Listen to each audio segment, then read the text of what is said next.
Welcome to Motivated to Lead podcast, helping you become a better leader. I'm your host, Mark Klingsheim.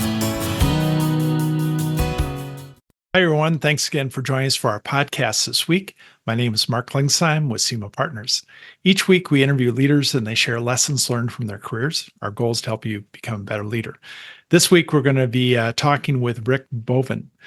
Rick is based in New Zealand. He has been a director at a number of companies. He's worked with a number of organizations globally.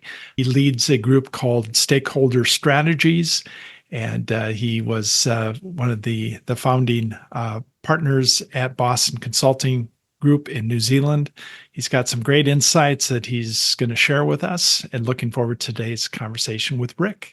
Well, I guess first off, can you give us just a little bit of your story, a little bit of your career history? We'd love to hear kind of how you've gotten to where you are today. Yes, I started out studying and working in the social sciences, mostly as a research psychologist and an applied sociologist. Okay. And then kind of almost by accident drifted into business, and then did an MBA and was recruited into a strategic management consultancy, which eventually effectively merged with the Boston Consulting Group. And so I ended up spending quite a bit of time with BCG, and then kind of went out on my own and did some independent consulting. I led a think tank. I did a doctorate and took on some directorships, and I've kind of been living most of the time in the gig economy in a way, doing advisory work or directing or consulting on working with other consultants, leading a consultancy, that sort of thing, all sorts of things. Yeah. Sure. Well, give me, as far as if you were able to spend back time and talk to that 22-year-old Rick, what advice would you give him, knowing what you know now? I think I'd advise him to probably put more effort into developing people skills early on. I think I kind of thought I could figure anything out, but at each stage you sort of decide what to invest in, and I was very strong analytically, tended to invest in your strengths, and it took me a long time to learn to invest in your weaknesses.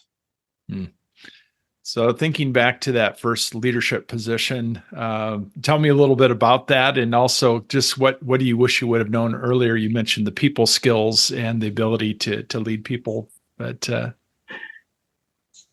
I guess my first real leadership position was leading a team of 4 in a computer company that we started up in the late 1970s when they were microcomputers, and none of us knew much about anything, and so the experience really was trying to bootstrap yourself into a whole lot of knowledge where everybody else was competing with you, was trying to do the same thing, because it was really just the first flourishing of computing. And I had to learn to guide a team of friends in an unknown space, and that was a very rapid learning experience. Yeah. So as you were doing the consulting early on in your career, what were some things that you noticed about leaders, common mistakes that you saw people doing in companies that you think a new leader should be aware of and should watch out for? I think a new leader, well, they all come with different skills and with different deficits. And so, in my experience with new leaders was when, for one reason or another, either because the new leader decided or their board decided or their owner decided to get me alongside of them. And I think it's quite a useful thing to have a sounding board. One of the things about new leaders is that they usually find themselves isolated from the people who have previously supported them, either because they've come in or because they've been promoted outside of a leadership team. And that isolation is challenging. And also, I think I'd say that getting the right team around you is critical, and managing the relationships with the board is also critical. There's so many new things to learn because they've come from a functional background, or they might have come from a different industry. It's kind of a big step up, and they should also be conscious that their time will be much more challenged, and they will also find it difficult to adapt, and their personality will change a lot as they become as they really take on responsibility, not only for themselves but for the whole of the organisation, with a very large number of people to deal with. Yeah, very challenging. So you've sat on a number of boards, and I think that's one of the things. Some of our listeners are first-time CEOs, and they maybe have never worked with a board closely. Having sat on both sides of it as a leader as well as on a board, what advice would you give somebody working with a board? I guess the first thing would be to make sure you manage the expectations. I think often, I remember one of my colleagues commenting to me, and I agree with him. He said the reason that most people and most CEOs particularly get fired is because in one way or another they fail to manage expectations. So that would be the first thing that I would say. Secondly, I mentioned before managing the board, and it's not just managing what goes to the board and how the board process works, usually with the chair, but also there are times when a CEO needs to take responsibility for managing the board, and if they don't recognise that at times they have that responsibility, they can sometimes get themselves into difficulty. And then the other thing is about style, really, creating situations where the leadership team and the board have opportunities to establish relationships. And that requires a little bit of investment of time and money to make sure that works. And then to manage the tone of the board, again, potentially along with the chair, but you have to make sure this happens. And that is to be sure that there's a very robust critique and contest of ideas at the board, while at the same time you strive to reach consensus, preserve relationships, and that it's quite hard to strike that balance, especially if you don't understand that you need to do that. So you've worked globally. You've had as far as experience in different parts of the world. What are some things that you've learned in just adapting to, business can operate differently in each part of the world? But what are some things that you've learned working globally? I guess I've had that kind of easy, because I've always worked within either a consulting arrangement that provides you with local support, or with a client arrangement that provides you with support. And I think the challenge often is for people who strike out without some kind of support, and that's a series of lessons that I probably haven't really learned. I recall when I first started spending time up in East Asia, there were occasions there where if we didn't have the right connections, we would bring somebody in as a navigator and a coach to help us to navigate the kind of cultural relationships, but also the content and maybe even sometimes just the logistics of dealing with it. And then there's a kind of common business culture that creates expectations that run across cultures. But at the same time, and pretty obviously, and I think everyone knows this, each country has its cultural idiosyncrasies, and you kind of need to understand particularly where the boundaries are that you don't want to step over. Sure. Yeah, absolutely. So every leader I talk to continues to learn and grow and develop. Are there any books that you would recommend to other leaders that you think would be helpful? I'm not I'm not up to date with books, and I never have been up to date with books. My source of information was always people would recommend things to me. So Sure. in a way, I free rode on the knowledge of others, because I had good relationships with people who said, "Oh, Rick should read this," and Sure. so I would get that, and I'd kind of read it and digest it. But there's two things, I guess, that I still recommend to people, but they're old things.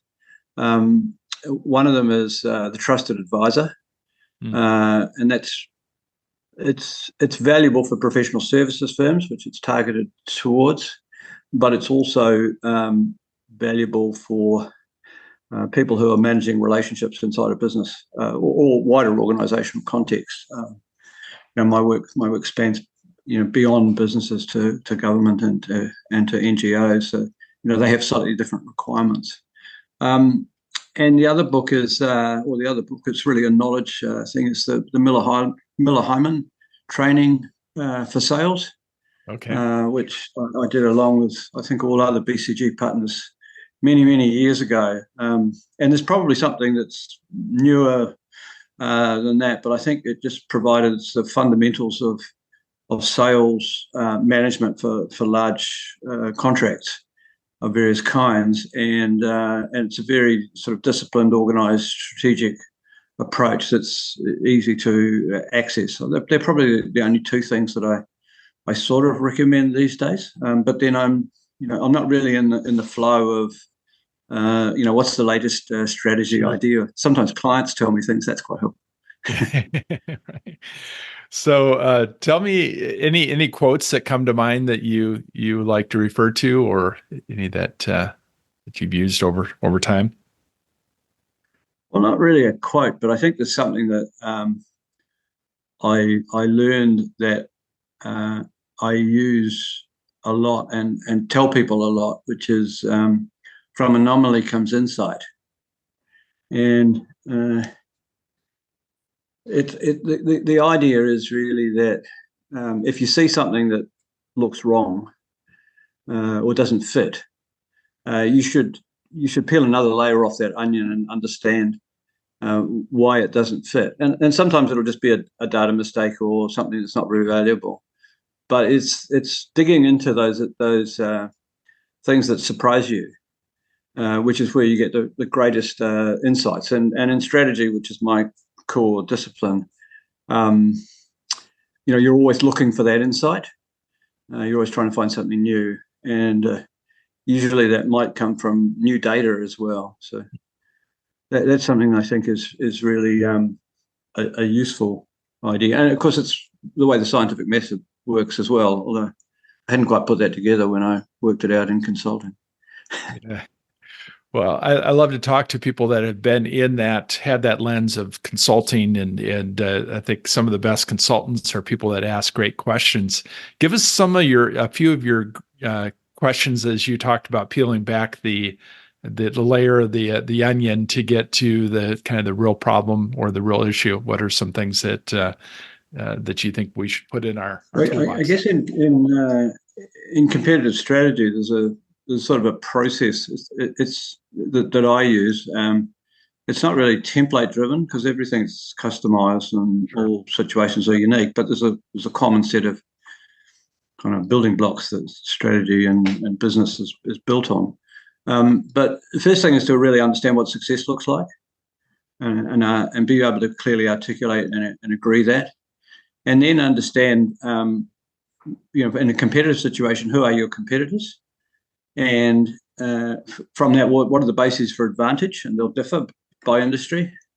And where do you currently stand on those bases for advantage, and then how do you improve your position? And an improvement. You can take a bad business and find lots of improvement opportunities. It's still a bad business. You're not looking for improvements. What you're really looking for is those step changes that establish success. And if you can't find a way to do that, what should you do? So there's kind of a process embedded in that, but there's a lot of analytics that lie underneath that as well. Well, we talked previously, and it sounds like you have a very interesting life in New Zealand. Some of the things that you do that are outside of your normal work. But what do you do to recharge on a daily basis outside work? On a short-term basis, exercise of one kind or another. Either running or cycling, or sometimes with weights, and work on the small farm we have here. Physical work.